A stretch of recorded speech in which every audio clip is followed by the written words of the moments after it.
A Profecia Celestina, uma aventura da nova era. Que quer dizer com essa de comparar histórias? O jovem índio mal conseguia me olhar nos olhos. Quer interpretar um sonho? Fiz que sim com a cabeça e contei-lhe o que se passara. Ele ouviu com atenção, depois disse: compare partes da história com sua vida. Olhei para ele. Por onde começo? Do início. O que fazia no início do sonho? Procurava uma chave na floresta. Como se sentia? Perdido.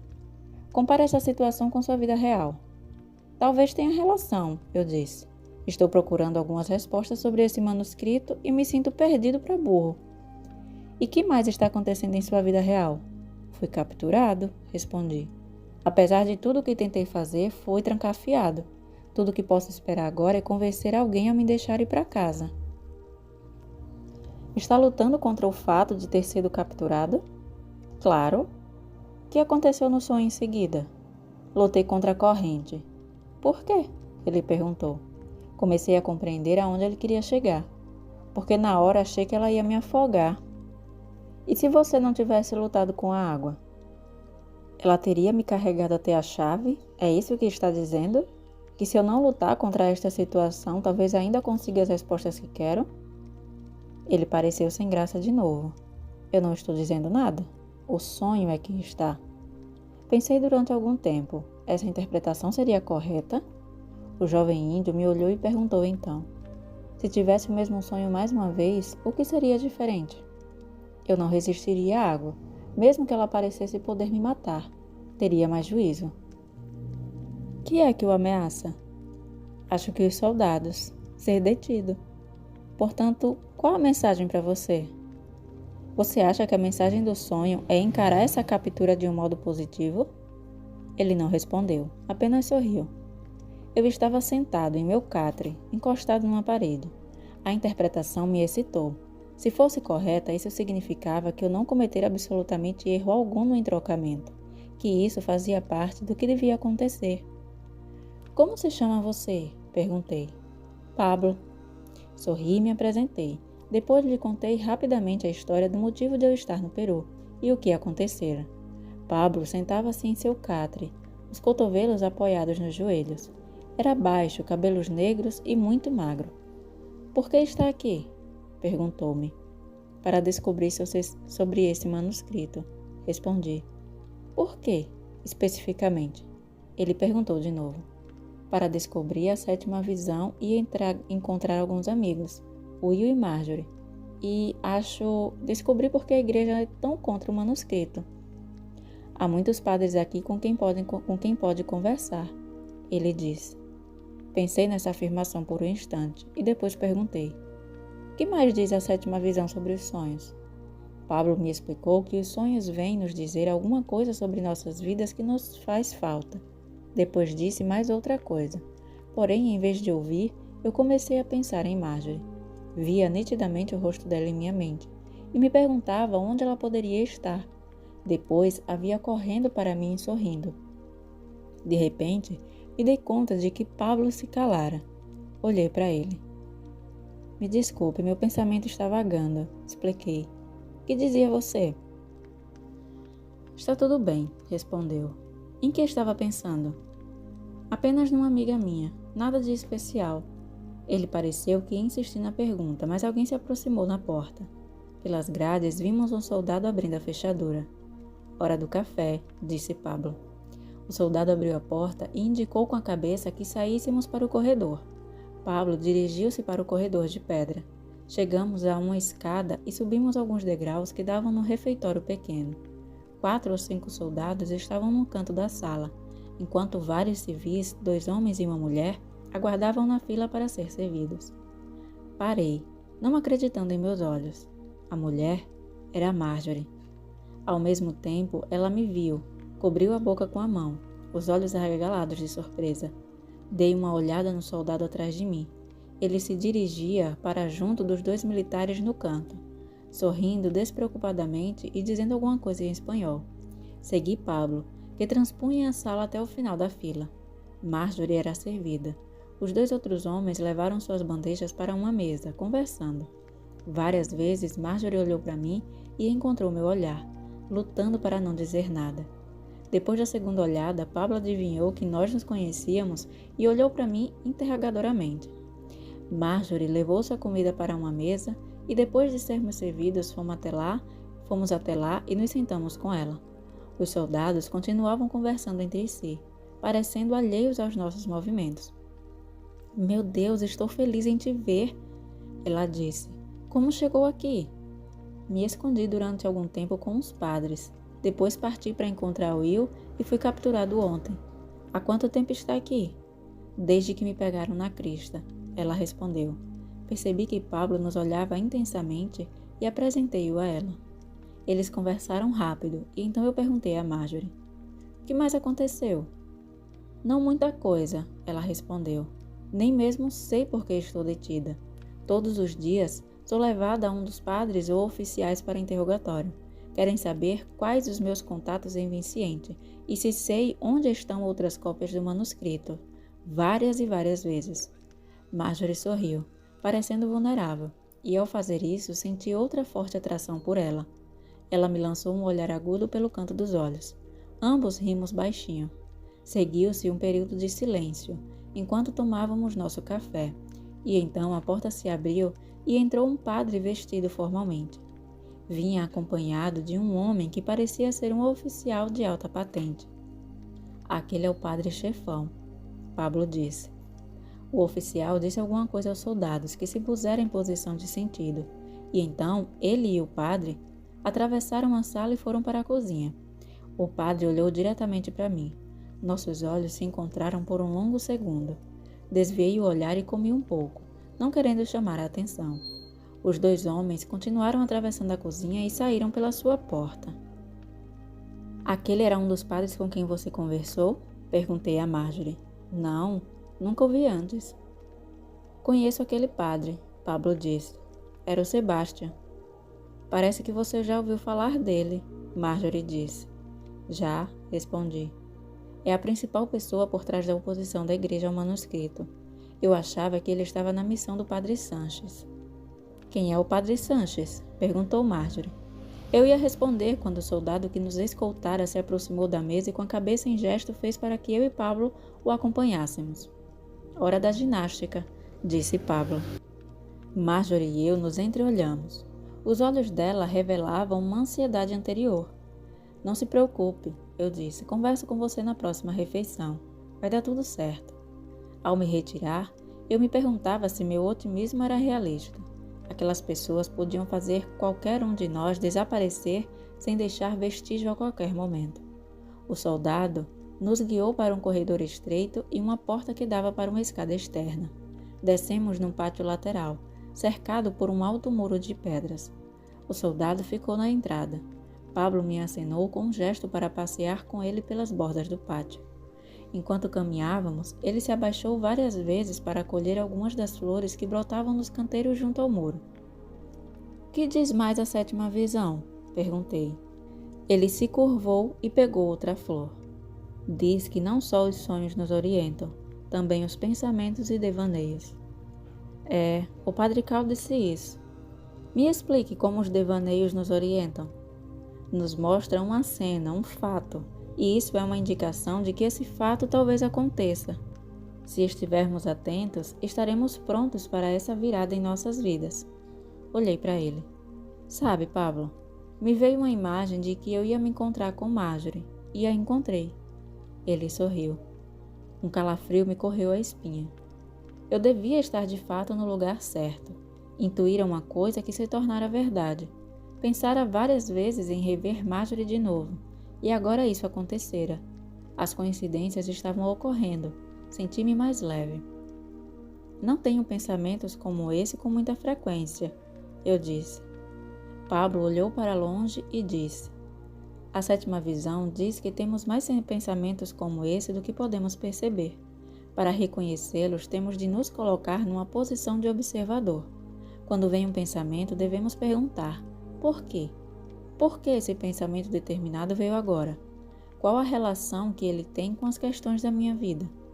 A adoção dessa posição de observador nos ajuda a nos livrar de nossa necessidade de controlar tudo, nos põe na corrente evolutiva.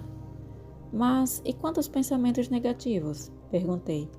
Essas imagens assustadoras de alguma coisa ruim acontecendo, como alguém que amamos sendo ferido ou de não conseguirmos uma coisa que desejamos muito.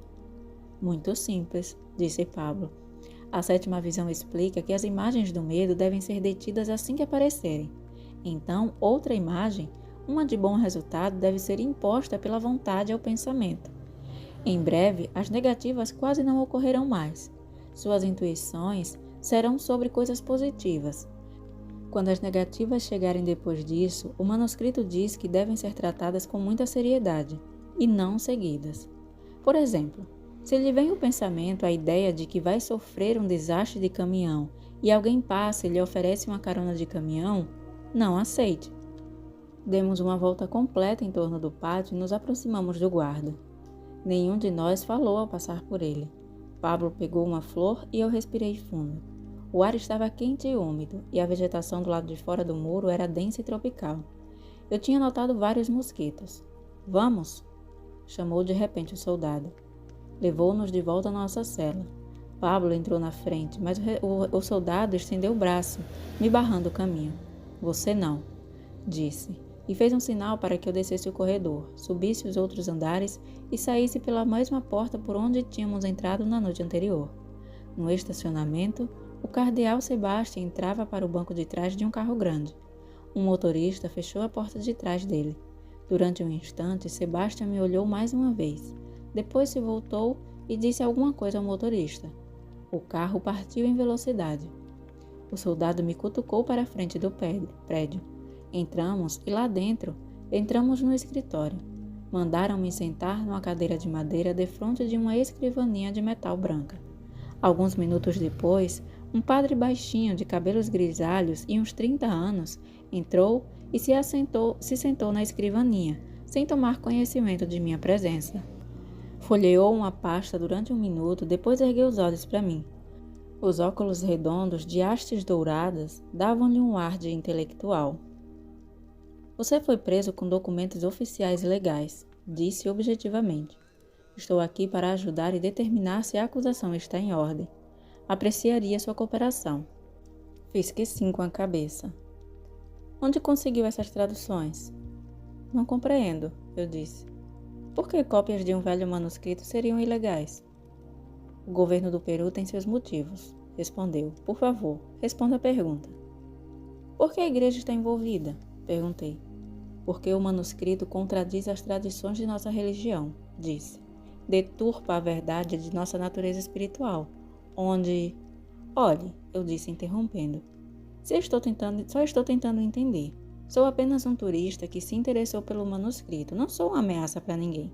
Só quero saber por que isso é tão alarmante. Ele pareceu desnorteado, como se tentasse decidir a melhor estratégia para lidar comigo. Eu insistia conscientemente para obter detalhes. A igreja acha que o manuscrito está confundindo nosso povo. Ele disse com cuidado. Dá a impressão de que as pessoas podem decidir por si próprias como viver, sem respeito às escrituras. Que escrituras?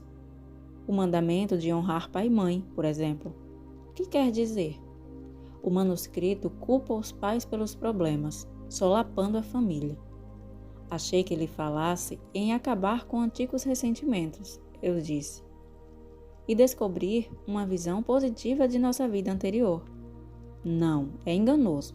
Jamais deveria haver um sentimento negativo para começar. Os pais não podem estar errados? Os pais fazem o melhor que podem, os filhos têm de perdoá-los. Mas não é isso que o manuscrito esclarece? Não vem o perdão quando vemos o aspecto positivo em nossa infância? Ele alteou a voz com raiva. Mas em nome de que autoridade esse manuscrito fala? Como se pode confiar nele? Contornou a escrivaninha e me olhou de cima, ainda irado. Você não sabe do que está falando.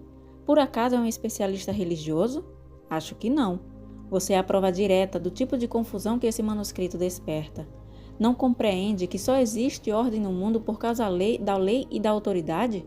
Como ousa questionar as autoridades neste assunto? Eu não disse nada. o que pareceu enfurecê-lo ainda mais. Deixe-me lhe dizer uma coisa. O crime que você cometeu é condenável com anos na prisão. Já esteve alguma vez numa prisão peruana? Sua curiosidade de Yankee anseia por descobrir como são nossas prisões? Posso arranjar isso, entende? Posso cuidar disso. Levou as mãos aos olhos e fez uma pausa, respirando fundo, obviamente tentando acalmar-se. Estou aqui para descobrir quem tem cópias, de onde elas surgem. Vou lhe perguntar mais uma vez. Onde conseguiu suas traduções? Sua explosão me enchera de ansiedade. Eu piorava minha situação a cada pergunta. O que poderia fazer ele se eu não cooperasse? Contudo, como eu iria comprometer o padre Sanches e o padre Carl? Preciso de algum tempo para lhe responder, eu disse. Por um momento pareceu que ele ia explodir num outro ataque de raiva. Depois relaxou e pareceu muito cansado. Lhe dou até amanhã de manhã, disse, acenando para um soldado na entrada da porta. Acompanhei o soldado de volta pelo corredor e diretamente para a cela. Sem dizer nada, entrei e me deitei no catre, sentindo-me eu próprio exausto. Pablo olhava para fora pelas grades da janela. Conversou com o cardeal Sebastião? Perguntou. Não, era um outro padre. Queria saber quem me deu as cópias que eu tinha. Que disse você? Nada. Pedi tempo para pensar e ele me deu até amanhã. Ele falou alguma coisa sobre o manuscrito? Pablo perguntou. Olhei-o nos olhos e desta vez ele não baixou a cabeça. Falou um pouco que o manuscrito solapa a autoridade tradicional. Depois começou a ficar furioso e a me ameaçar. Pablo pareceu verdadeiramente surpreso. Ele tinha cabelos castanhos e óculos redondos? Tinha. Se chama Padre Costous, disse Pablo. Que mais ele disse? Discordei dele nisso de um manuscrito arruinar a tradição, respondi. Ele me ameaçou com a prisão. Acha que falou sério? Não sei, respondeu Pablo. Levantou-se e sentou-se defronte a mim. Eu via que ele tinha alguma outra coisa em mente, mas estava tão cansado e apavorado que fechei os olhos. Quando acordei, Pablo me sacudia. Hora do almoço, avisou. Seguimos o guarda até lá em cima e nos serviram um prato de picadinho com batatas. Os 2 homens que víramos mais cedo chegaram depois. Marjorie não estava com eles. Onde está Marjorie? Perguntei-lhes, tentando murmurar.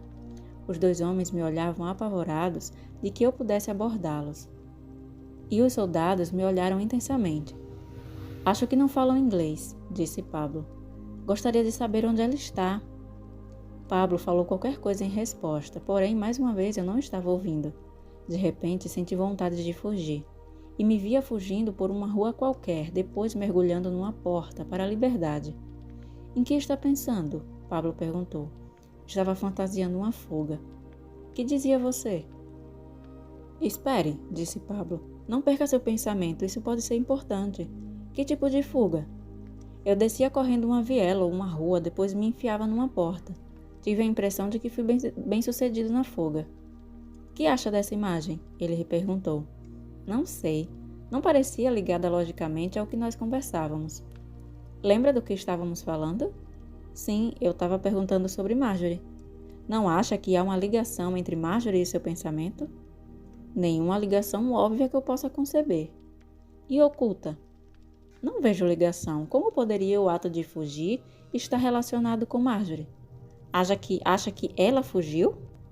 Ele pareceu pensativo. Seu pensamento era de fugir. Ah, sim, certo, eu disse.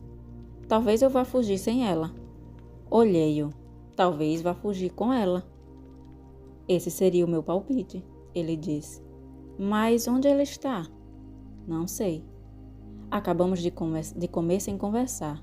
Eu estava com fome, mas a comida era pesada demais. Por algum motivo, me sentia cansado e mole. Minha fome me abandonou rapidamente. Observei que Pablo também não comia. Acho que devíamos voltar para a cela, disse Pablo. Concordei e ele fez sinal ao soldado para que nos levasse de volta. Quando chegamos, eu me estendi em meu catre e Pablo se sentou olhando para mim. Sua energia parece fraca, ele disse. E está, não sei qual é o problema. Está tentando absorver energia? Ele perguntou. Acho que não tenho tentado. E a comida não ajuda. Mas você não precisa de muita comida, se estiver absorvendo tudo. Rodou o braço à sua frente para enfatizar tudo. Eu sei, é bem difícil para mim fazer fluir o amor numa situação como esta. Ele me olhou com ironia. Mas não fazer isso é se prejudicar. O que quer dizer? Seu corpo vibra num determinado nível. Se você deixa a sua energia baixar demais, o corpo sofre. Essa é a relação entre estresse e doença. É pelo amor que mantemos nossa vibração alta. Ela nos mantém saudáveis. Isso é que importa. Me dê alguns minutos, eu disse. Usei o método que o Padre Sanches me ensinara. Senti-me melhor imediatamente. Os objetos à minha volta destacavam-se com presença. Fechei os olhos e me concentrei nessa sensação. Está bom, ele disse. Abri os olhos e o vi dando um largo sorriso para mim. O rosto e o corpo ainda eram de garoto e imaturos, mas os olhos pareciam cheios de sabedoria. Estou vendo a energia entrando em você, ele disse. Detectei um leve campo esverdeado em volta do corpo de Pablo. As flores novas que ele colocara no vaso pareciam radiantes. Para captar a sétima visão e entrar de fato no movimento de evolução, ele disse, a gente precisa atrair todas as visões num único modo de ser. Eu não disse nada. Pode resumir como o mundo mudou para você em consequência das visões? Pensei um instante. Acho que despertei e passei a ver o mundo como um lugar misterioso, que oferece tudo o que precisamos, se nos esclarecemos e encontramos o caminho. Então o que acontece? Então estamos prontos para começar o fluxo evolutivo. E como entramos nesse processo? Pensei um instante.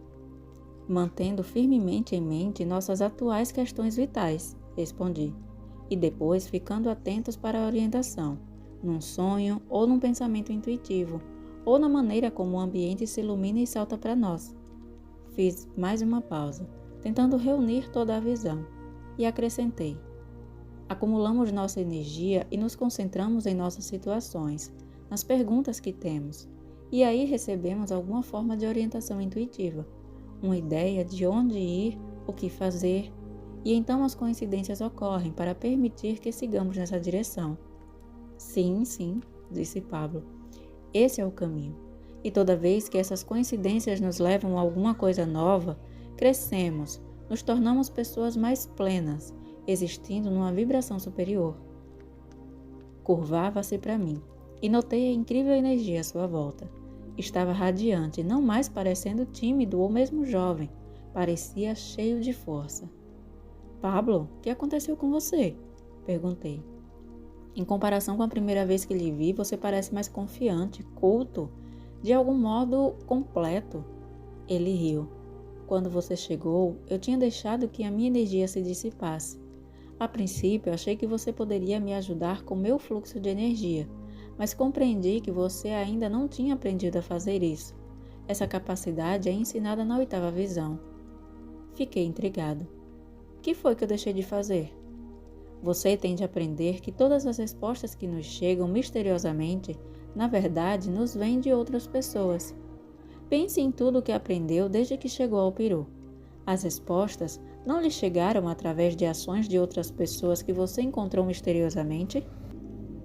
Pensei nisso. Ele tinha razão. Conheci as pessoas certas nas horas certas. Charlene, Dobson, Will, Dale, Marjorie, Phil, Renault, o Padre Sanches, o Padre Carl e agora Pablo. Mesmo o manuscrito foi escrito por uma pessoa, acrescentou ele. Mas nem todas as pessoas que você encontrar vão ter a energia ou a lucidez para lhe revelar a mensagem que lhe trazem. Você tem de ajudá-las, mandando energia para elas. Fez uma pausa. Você me contou que aprendeu a projetar sua energia numa planta se concentrando na beleza dela. Lembra? É. Bem, a gente faz exatamente a mesma coisa com uma pessoa. Quando a energia penetra nelas, isso as ajuda a ver a verdade delas. Então, elas podem passar essa verdade para você. O Padre Costous é um exemplo, ele continuou. Ele tinha uma mensagem importante para você, que você não ajudou a lhe revelar. Tentou impor perguntas a ele.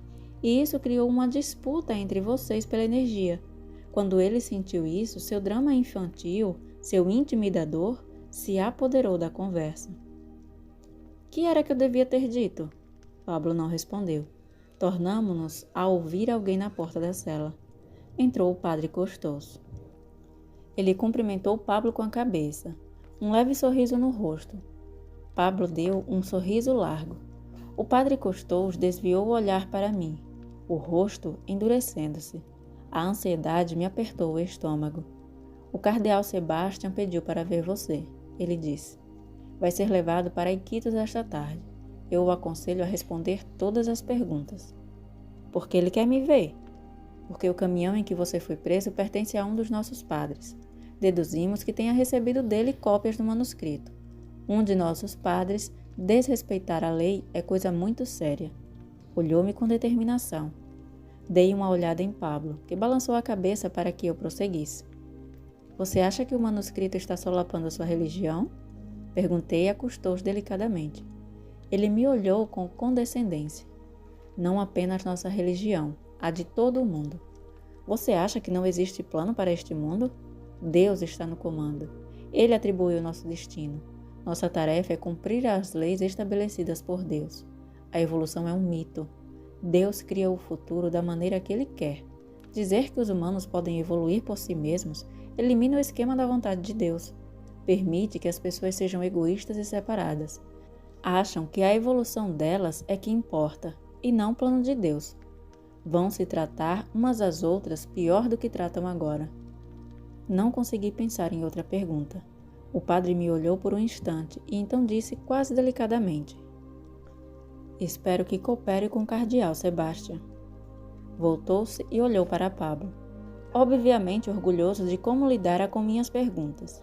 Pablo apenas sorriu e tornou a balançar a cabeça. O padre saiu e um soldado trancou a porta atrás dele. Pablo recostou-se em seu catre e sorriu para mim. A aparência ainda completamente transformada, a confiança no rosto. Olhei-o por um instante e então sorri. — Que acha que acabou de acontecer? Ele perguntou. Tentei fazer humor. Descobri que estou mais encrencado do que pensava. Ele riu. Que mais aconteceu? Não estou certo de onde você quer chegar. Quais eram suas preocupações ao chegar aqui? Queria encontrar Marjorie e Will. Bem, você encontrou um deles. Qual é a sua outra preocupação? Eu tinha a sensação de que os padres eram contra o manuscrito não por maldade, mas porque o tinham interpretado mal. Queria saber o que eles pensavam. Por algum motivo, achei que alguém poderia convencê-los a acabar com a sua oposição. Depois de dizer isso, compreendi de repente o que Pablo queria dizer. Eu encontrara custoso ali, naquele momento, para descobrir o que o incomodava no manuscrito. E qual a mensagem que você recebeu? Perguntou Pablo. Mensagem? É, a mensagem. Olhei-o. É a ideia de participar da evolução que os incomoda, não é? É, ele respondeu. Isso faz sentido, acrescentei. A ideia da evolução física é bastante terrível, mas estender a ideia à vida diária, às decisões individuais que tomamos, a historiar-nos, isso é inaceitável. Eles acham que os seres humanos vão correr doidos com essa evolução, que as relações entre as pessoas vão degenerar.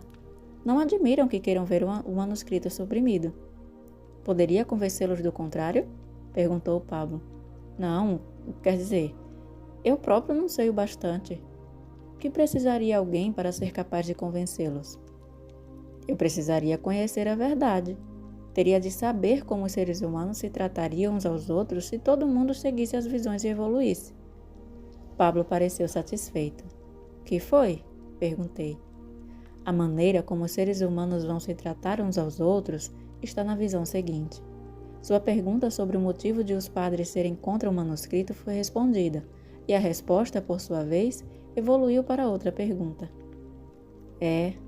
Eu disse absorto. Preciso encontrar a oitava. Preciso sair daqui. Não vá depressa demais, Pablo advertiu. Você precisa ter certeza de que compreendeu plenamente a sétima, antes de passar adiante. Acha que a compreendo? Perguntei. Estou me mantendo no fluxo da evolução? Você estará, ele respondeu. Se lembrar de manter suas perguntas sempre em mente. Mesmo as pessoas que ainda não têm consciência podem tropeçar com respostas e ver as coincidências em retrospecto. A 7ª visão se dá quando vemos essas perguntas enquanto elas surgem. Ela intensifica a experiência do dia a dia. Temos de supor que todo acontecimento tem um significado e contém uma mensagem que de algum modo diz respeito às nossas perguntas. Isso se aplica sobretudo ao que costumávamos chamar de coisas ruins. A 7ª visão diz que o desafio é encontrar o lado bom de cada acontecimento, por mais negativo que seja. Você, a princípio, achou que o fato de ter sido capturado tinha arruinado tudo, mas agora vê que devia estar aqui. Era aqui que estavam suas respostas. Ele tinha razão, mas se eu estava recebendo respostas ali e evoluindo para um nível mais alto, então Pablo, sem dúvida, devia estar fazendo a mesma coisa. De repente, ouvimos alguém vindo pelo corredor. Pablo me olhou diretamente, uma expressão séria no rosto.